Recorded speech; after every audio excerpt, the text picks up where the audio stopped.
Hi, and thanks for tuning in again. This is vlog number 5 as I trek through the 3 high passes in the Everest region of Nepal.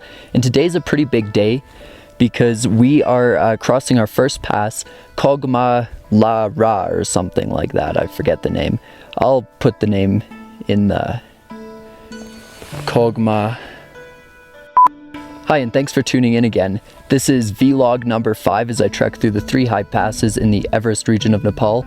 And today's a pretty big day because we're actually doing our first pass, which is the Kongma La.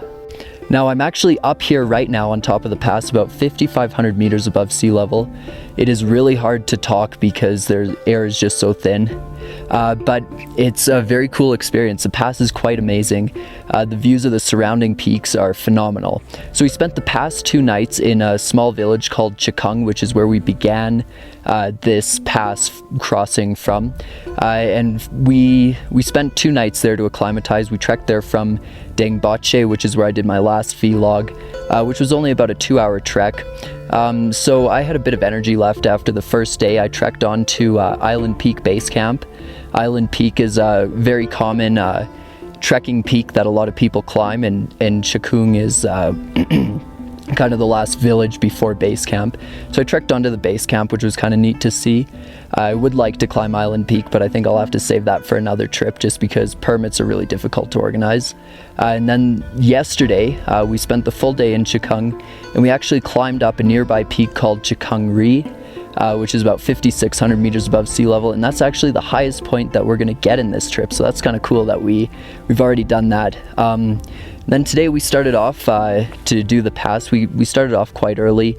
Along the way, the trail isn't really marked too well because it's not quite as popular as some of the other paths like the Everest Base Camp path. So along the way we actually came to a small lake and we couldn't quite tell where the trail went, so we went along one side and the trail actually went around the other. But we didn't know that because it was kind of hard to see where the trail exactly was. We got to a few waterfalls and a pretty steep slope. I wanted to climb up the slope because that's where it looked like we should go and it didn't look too steep. Matthias, my trekking partner, thought that we were on the wrong area, so he decided to backtrack.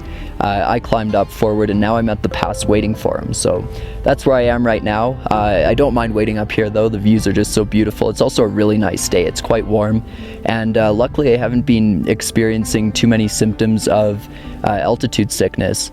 So anyway, that's it for vlog number 5. Thanks for tuning in again, and also you can check out my blog for more details of my trip.